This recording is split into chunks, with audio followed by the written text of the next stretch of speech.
Assalamualaikum warahmatullahi wabarakatuh, adik-adik semuanya. Sekarang kita lanjutkan lagi pembelajaran kita hari ini. Kita masuk pada bab 3, yaitu bentuk aljabar. Pada bab ini ada beberapa yang akan kita bahas. Yang pertama, bagian A, mengenal bentuk aljabar. Yang kedua, operasi bentuk aljabar. Yang ketiga, pemfaktoran bentuk aljabar. Dan yang keempat, cara menyelesaikan pecahan bentuk aljabar. Kita akan bahas satu persatu, namun untuk pertemuan ini kita membahas untuk bagian A dulu. Nanti B, C, D kita akan lanjutkan pada pertemuan berikutnya. Oke, kita masuk pada bagian A. Pada bagian A ini terdiri juga atas 4 bagian, yaitu kita akan mempelajari pengertian bentuk aljabar, yang kedua unsur-unsur pada bentuk aljabar, yang ketiga nilai dari bentuk aljabar, dan yang keempat KPK dan FPB dari bentuk aljabar. Oke, kita masuk pada pengertian bentuk aljabar. Sebelum kita masuk pada pengertiannya, saya akan ingatkan dulu pada adik-adik bahwa sering kita menemui kalimat matematika, katakanlah 5 tambah 6 atau 9 dibagi negatif 3. Ini sudah jelas bilangannya, bilang 5, bilang 6. Mereka dijumlahkan. Nah, tapi bagaimana kalau secara umum? Misalnya ada sebuah bilangan A, saya tambah dengan B. A dan B ini kita tidak tahu berapa nilainya. Ya, inilah yang disebut dengan bentuk aljabar. Selain penjumlahan, ada juga katakanlah pengurangan. Selain itu ada juga perkalian, A kali B. Namun kalau perkalian ini kan huruf A, ini huruf B. Kali ini kan mirip dengan huruf X, jadi orang nanti bingung apakah ini kali atau huruf X. Olehnya itu, khusus untuk perkalian, kalau kita mengatakan A kali B, maka cukup kita tulis AB saja. Berarti kalau mengatakan kalau kita tulis AB, berarti yang dimaksud adalah A kali B. Kalau bagi bagaimana? Bagi dia sudah jelas, A titik 2B atau A per B. Nah, hanya kali saja yang sering menimbulkan salah penafsiran. Sehingga, nah ini ya, sehingga kita cukup tulis AB saja. Tapi kalau jelas hurufnya, kalau jelas ini adalah kali, tidak masalah. Tapi kan kadang-kadang orang salah lihat. Oke, kita langsung masuk pada pengertian bentuk aljabar. Nah, apa pengertiannya? Bentuk aljabar adalah suatu kalimat matematika yang melibatkan simbol-simbol untuk mewakili bilangan yang belum diketahui. Itu pengertiannya. Nah, contohnya seperti apa? Contohnya misalnya 5X ini. Seperti tadi pada pendahuluannya, 5X ini artinya 5 kali X. Kalau tulisan seperti ini, masih terlihat jelas mana kali mana huruf X, karena masih ditulis dalam bentuk tulisan komputer. Nah, tapi untuk 5X ini kita artikan 5 kali X. Kalau ini 3A tambah 7, apa artinya? Artinya 3 dikali A, kemudian ditambah 7. Kalau bagian C, 2M kuadrat kurang 3N. Artinya 2 dikali M kuadrat kurangi 3 kali N. Nah, bilangan-bilangan X, A, M, N ini adalah suatu bilangan yang belum kita ketahui nilainya. Ya kan? Oke, coba kita masuk pada bagian yang kedua. Unsur-unsur pada bentuk aljabar. Ada beberapa istilah yang perlu kita ketahui pada bentuk aljabar. Yang pertama, apa itu istilah variabel atau P-ubah? Variabel atau biasa juga disebut dengan P-ubah, yaitu simbol-simbol yang mewakili suatu bilangan pada suatu bentuk aljabar. Simbol-simbol yang digunakan sebagai variabel biasanya berupa huruf abjad kecil. Nah, ternyata Simbol-simbol yang biasa digunakan untuk mewakili sebuah bilangan itu, itulah yang dinamakan variabel. Contohnya ini, ada X, ada A, ada M, ada N. Nah ini ya. Ternyata huruf-huruf ini dinamakan dengan variabel. Ada juga koefisien. Apa itu koefisien? Yaitu suatu bilangan yang menyertai variabel pada suatu bentuk aljabar.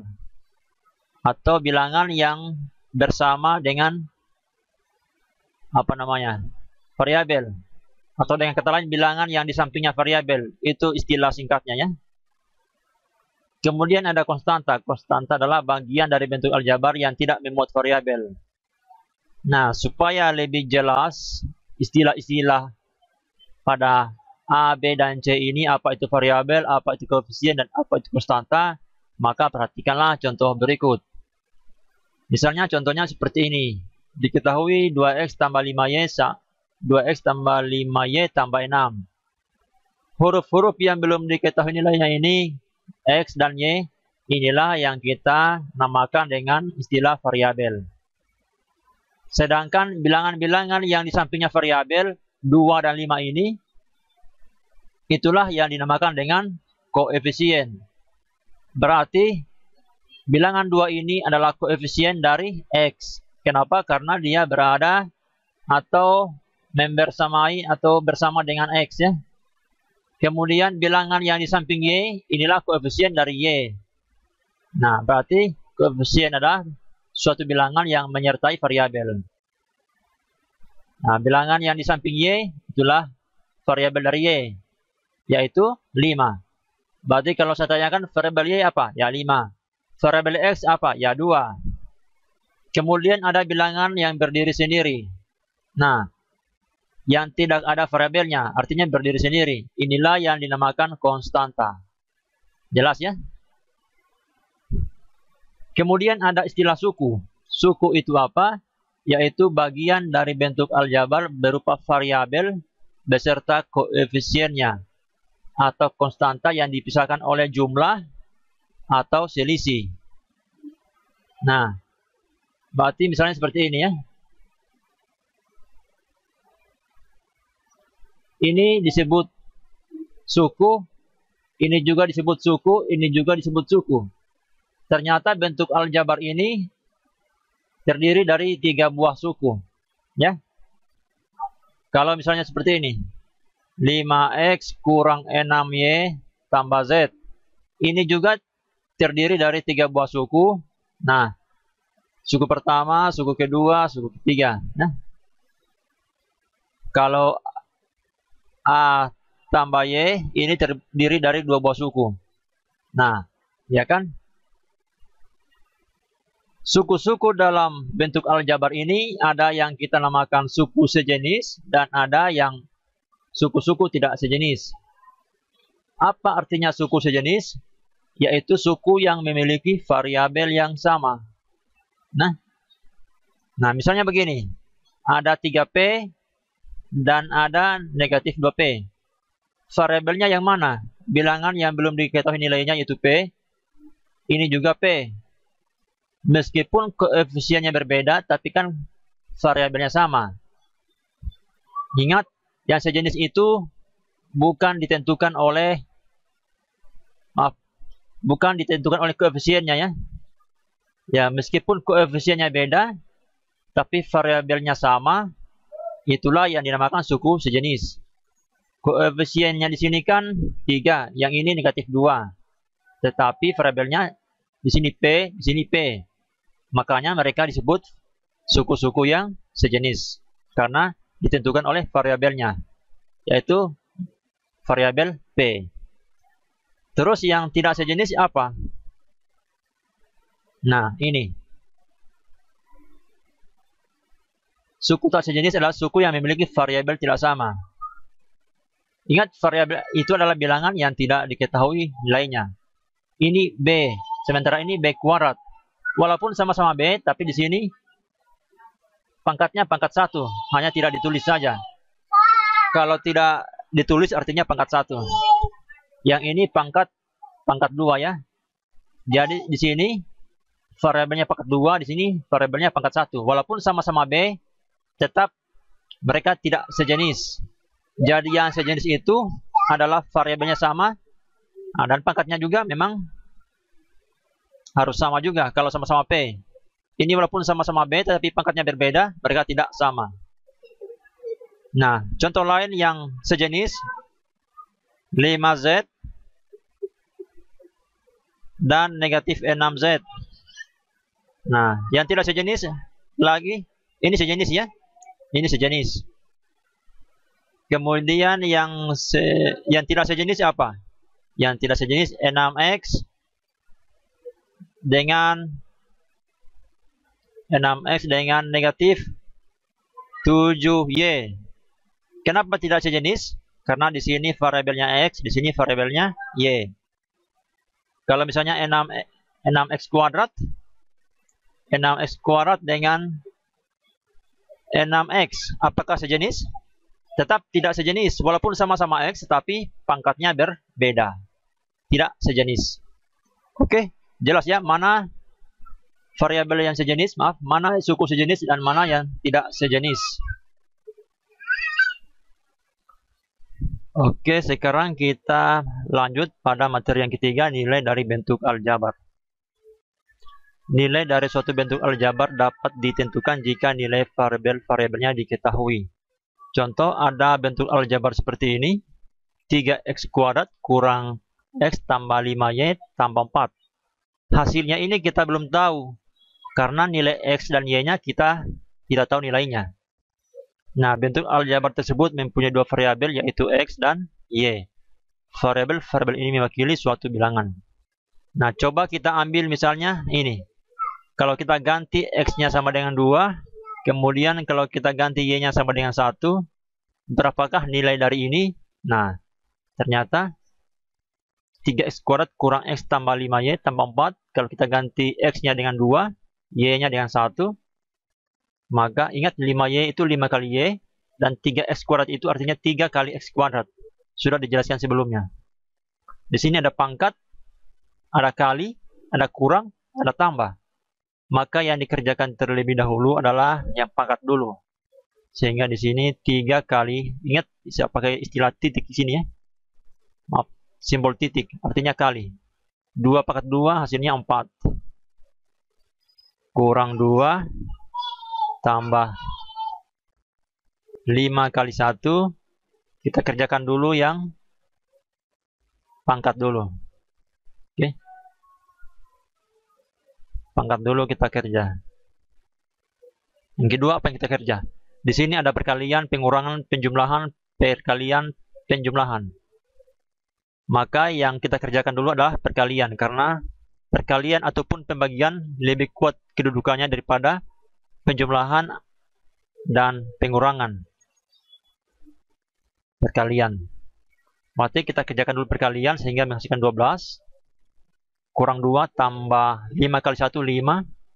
4-nya ya 4. Tersisalah pengurangan dan penjumlahan. Pengurangan dan penjumlahan kedudukannya sama, sehingga kita kerjakan mulai dari sebelah kiri dulu. 12 kurang 2, 10. 10 tambah 5, 15. 15 tambah 4, 19. Inilah hasil akhirnya. Jadi, bentuk aljabar yang ini, kalau kita ambil x-nya sama dengan 2, kalau kita ambil y-nya juga sama dengan 1, maka hasilnya adalah 19. Oke, jelas ya? Sekarang coba kita lihat. Nah, di sini yang keempat, bukan yang ketiga ya. Tadi ketiga. Yang keempat, FPB dan KPK dari bentuk aljabar. Pada bilangan bulat sebelumnya sudah dipelajari waktu kelas 1 SMP mungkin sudah, atau waktu kelas berapa SD. Jelas sudah pernah dipelajari tentang menentukan FPB dan KPK untuk bilangan-bilangan. Nah, sekarang yang akan kita pelajari adalah bagaimana cara menentukan FPB dan KPK dari bentuk aljabar.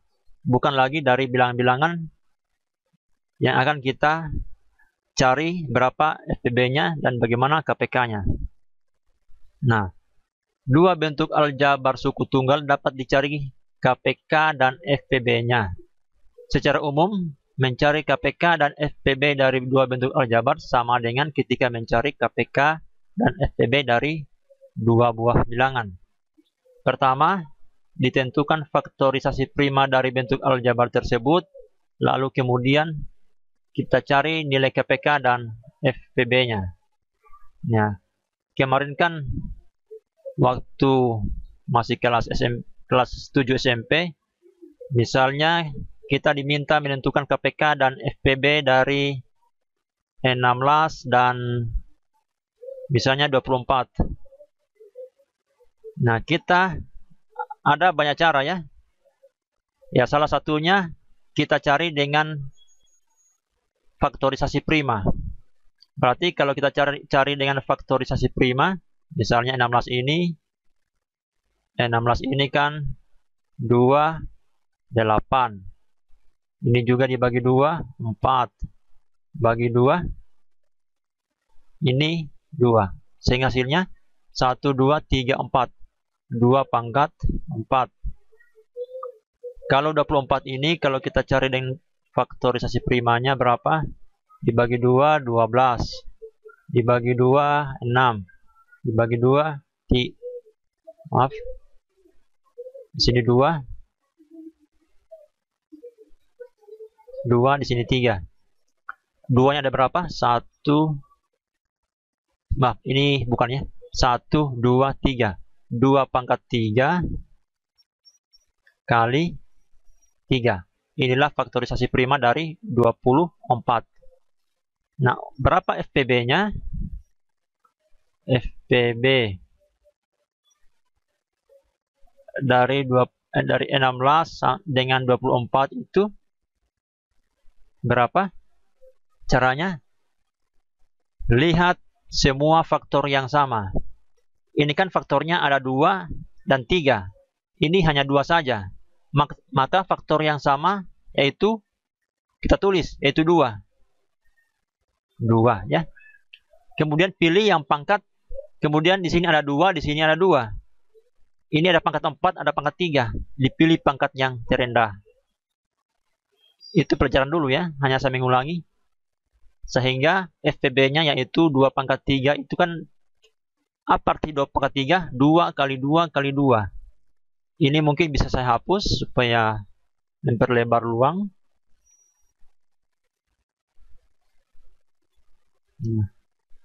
Apa arti 2 pangkat 3? 2 kali 2 kali 2. 2 yang diperkalikan sebanyak 3 kali. Hasilnya 2 kali 2, 4. 4 kali 2, 8. Nah, ternyata FPB-nya adalah 8. Kemudian bagaimana KPK-nya? Nah, KPK-nya kita tulis semua faktor-faktornya. Di sini faktornya kan 2 saja, berarti 2. Di sini ada 2, ada 3. Karena 2-nya sudah ditulis, berarti 3-nya yang belum. Tapi ingat, 2 di sini ada pangkat 4, ada pangkat 3. Maka pilihlah yang pangkat tertinggi. Nah, 2 pangkat 4 itu kan 2 diperkalikan sebanyak 4 kali, hasilnya 16. 2 kali 2 kali 2 kali 2, 16. Kemudian kali 3. 16 kali 3. Ini saya tulis KPK dari 16 dan 24 ya. Atau tidak usah, orang sudah paham ya. KPK dari 16 dan 24 hasilnya adalah ini. 16 kali 3 berapa? 48. Nah, jadi saya ulangi, untuk menentukan FPB-nya kita tulis faktor primanya yang sama, kemudian kita pilih yang pangkat terendah. Tapi kalau untuk menentukan KPK, tulis semua faktor primanya. Nah, 16 faktor primanya kan hanya 2, yaitu bilangan 2 ini. Kalau 24 faktor primanya itu bilangan 2 dan bilangan 3. Sehingga di sini kita tulis 2, kemudian 3. Tapi 2 ini ada di sini 2 pangkat 4, ada 2 pangkat 3. Kita pilih yang pangkat tertinggi. Itulah untuk mencari KPK. Nah, inilah mencari KPK dan FPB untuk dua buah bilangan. Tapi bagaimana kalau bentuknya aljabar? Nah, kalau KPK dan FPB dari bentuk aljabar, caranya ya samalah dengan pada bilangan-bilangan ini. Ini hanya mengulangi saja supaya bisa mengingat pengetahuan yang sudah lalu. Nah, misalnya kita diminta untuk menentukan FPB dan KPK dari 4AB kuadrat C. Ini 5ABC kuadrat. Nah, 4AB kuadrat C ini kalau kita tuliskan faktorisasi primanya, 4 ini kan bisa saya tulis menjadi 2 pangkat 2. Nah, 4 ini kan bukan bilangan prima. Sementara 2 ini adalah bilangan prima. 2 ini ya bukan pangkatnya, tapi 2 yang ini pokoknya. Sehingga 2 pangkat 2 kuadrat kali A kali B kuadrat kali C. Nah, 5 ini 5ABC kuadrat kita uraikan menjadi seperti ini. Jadi yang dirubah awalnya tidak ada kalinya, kita tulis saja menjadi perkalian seperti ini. Kalau begini kan sudah jelas, ini adalah simbol kali, bukan simbol X ya. Nah, ini 4AB kuadrat C. Kenapa 4-nya tidak ditulis juga seperti 5 ini?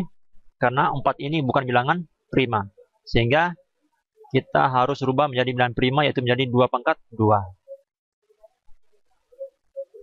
Seandainya di sini misalnya 6, 6A. Misalnya 6A B kuadrat C. Apa yang kita tulis? Ya, kita uraikan menjadi faktor primanya, yaitu 2 kali 3. Nah, gitu kan? Bukan 1 kali 6. 1 kali 6 kan masih ada 6-nya. Tapi 2 kali 3. 2 kali 3, A. Hapus. 2 kali 3 kali A kali B kuadrat kali C. Seandainya di sini 6AB kuadrat C. Harus kita uraikan menjadi faktor prima ya. 2 kali 3 kali A kali B kuadrat kali C. Oke, dipahami ya? Nah, sekarang ini kita uraikan menjadi faktor primanya. Sudah seperti ini. Ini juga sudah seperti ini. Nah, untuk mencari KPK-nya tadi, caranya seperti ini. Kita kalikan semua faktornya. Nah, ini faktornya 2, ada A, ada B, ada C. Pangkatnya jangan dulu diperhatikan. Ya, faktornya ada 2, ada A, ada B, ada C. Berarti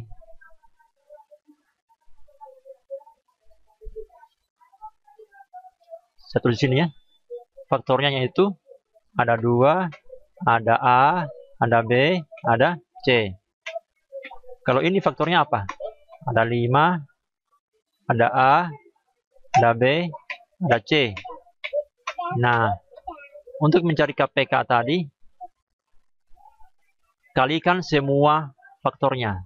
Berarti kita kalikan semua. Ada 2, ada 5, ada A, ada B, ada C. Ya, ada 2. Jangan dulu perhatikan pangkatnya ya. Artinya, anggaplah ini saya hapus dulu.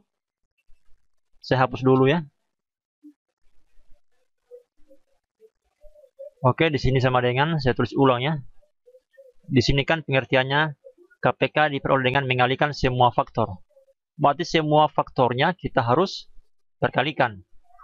Di atas ada 2, di bawah tidak ada 2, tidak masalah. Tulis saja semua faktornya. Ada 2, ada 5, ada A, ada B, ada C. Semua faktornya kita perkalikan ya. Nah, semua faktornya kita perkalikan. Apakah sudah kita tulis semua faktornya? Ya sudah.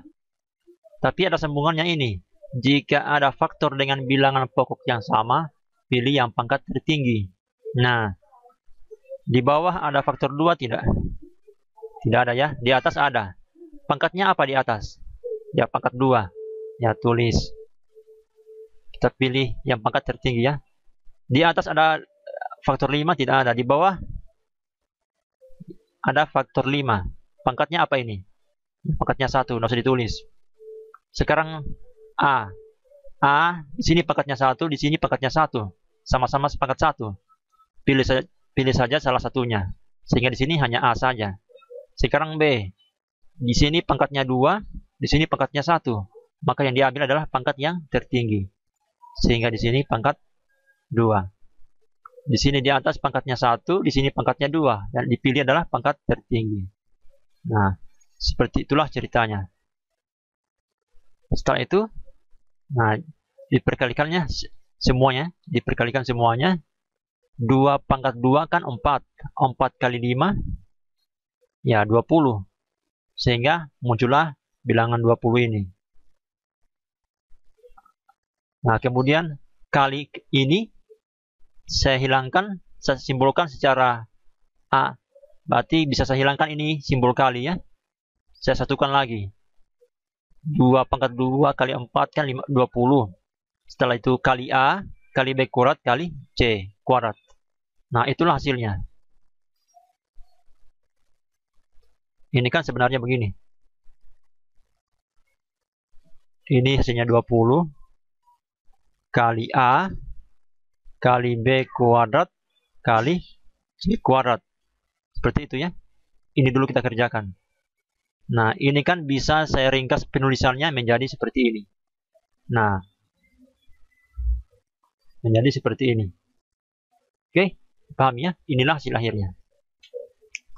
Oke, kalau dipahami, coba kita lanjut pada bagian FPB-nya.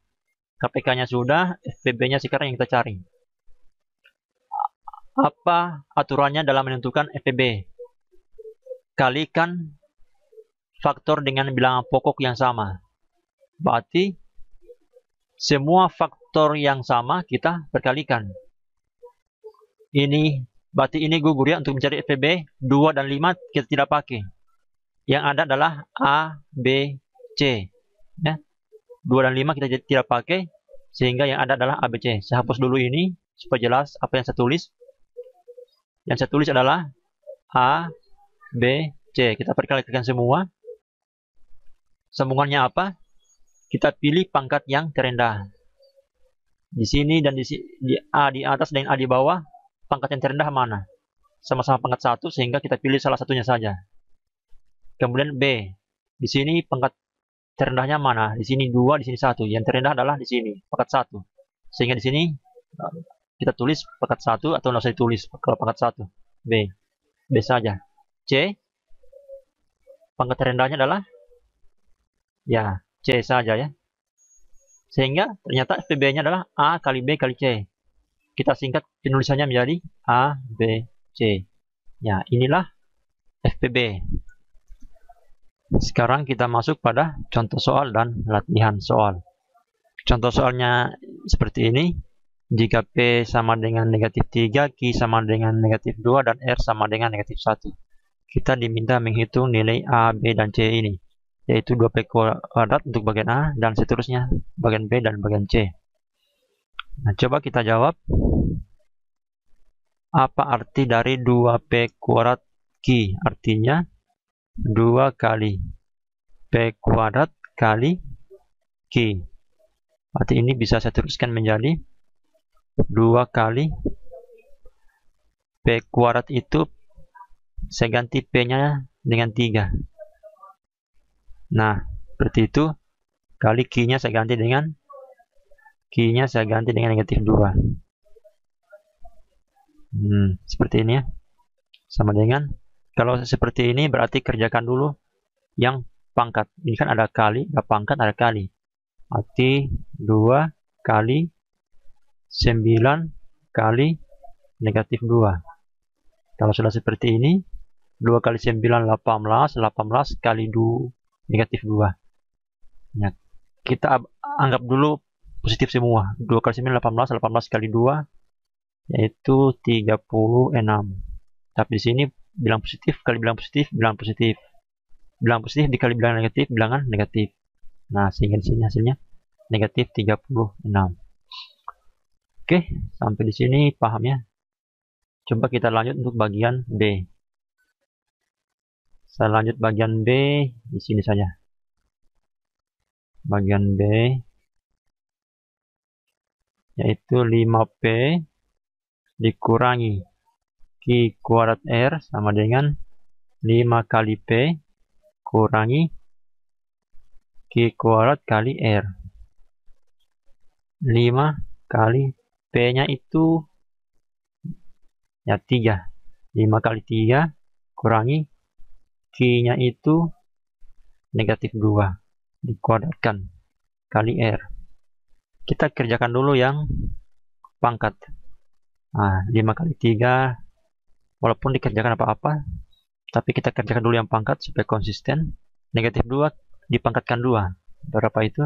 Negatif 2 siap pangkatkan 2. Sama saja negatif 2 kali negatif 2 hasilnya 4. Berarti di sini kurang 4. Kemudian kali R-nya itu berapa? Harusnya saya ganti R-nya tadi ya. R-nya kan negatif 1. Nanti saya ganti saja di sini negatif 1. Nah, berarti kali negatif 1 di sini ya. Oke. Kita kerjakan sekarang yang perkalian. Yang kurangnya, ya kurangnya tetap 5 kali 3, 15. 4 kali negatif 1, negatif 4. Nah, seperti itu ya. 15, 5 kurang negatif 4. Kurang itu sama saja artinya dengan tambah ya. Atau ada rumusnya bahwa A dikurangi dengan negatif B sama saja A kurang negatif. Berarti menjadi tambah ya. Tambah B ya. A kurang negatif B menjadi A tambah B. Itu yang harus adik-adik ketahui.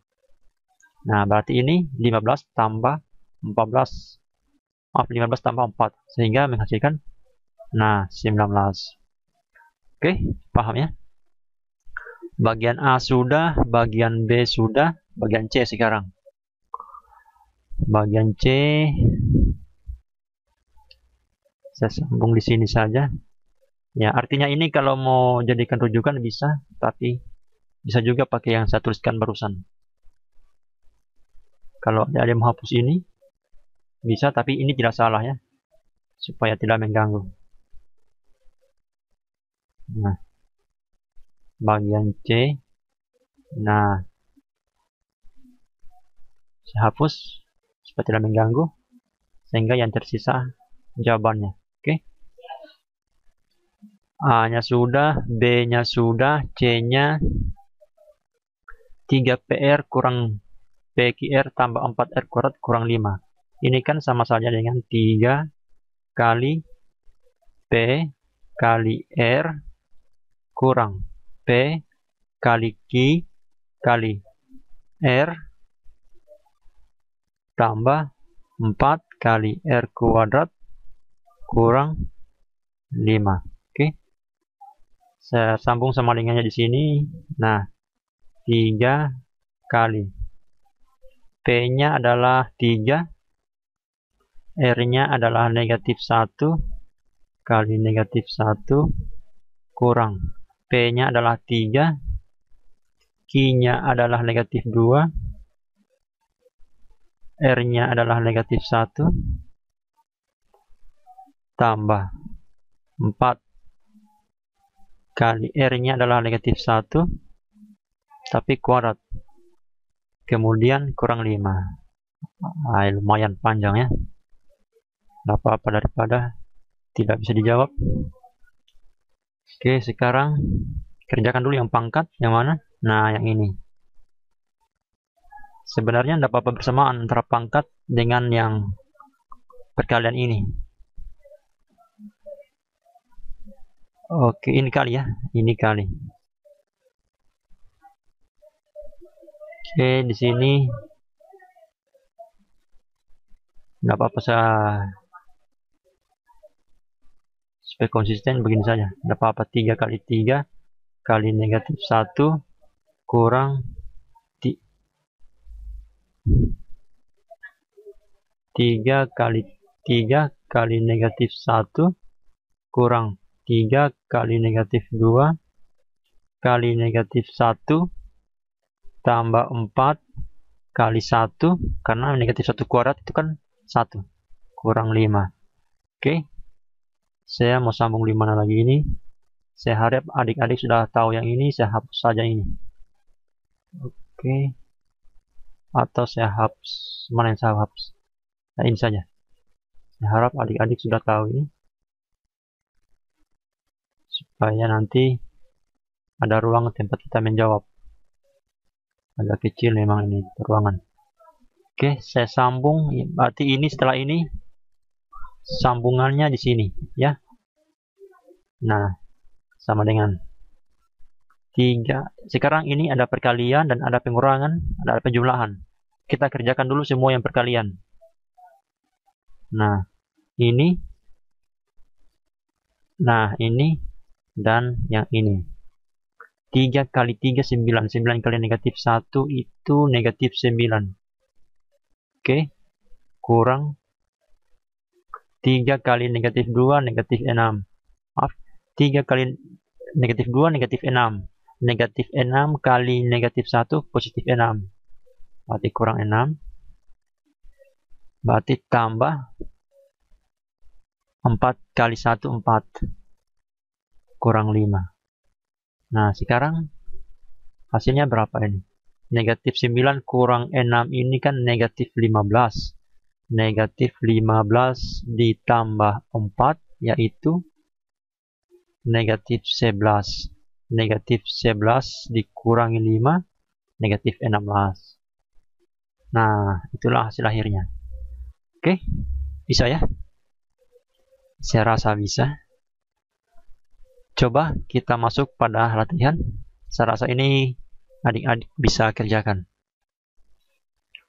Saya mau kerja di mana ini? Oke. Saya hapus. Nah, saya anggap ini sudah. Karena tidak ada lagi tempat kita mengerjakan latihan. Oke.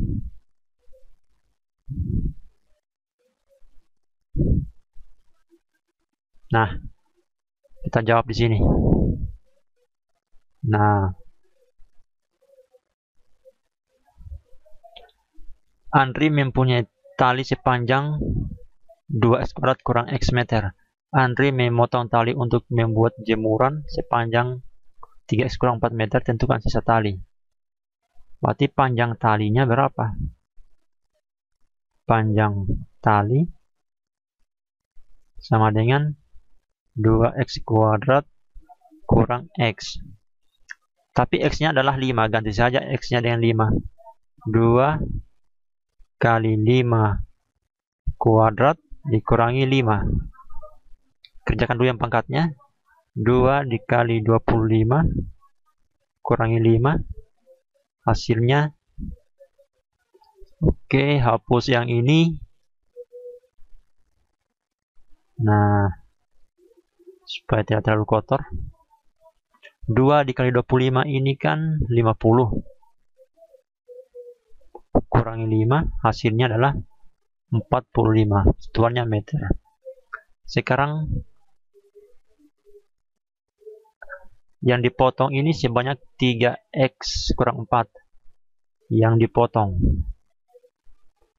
dipotong sama dengan 3x kurang 4. Nah, x-nya kan 5. Berarti 3 kali 5 dikurangi 4. Ini hapus saja.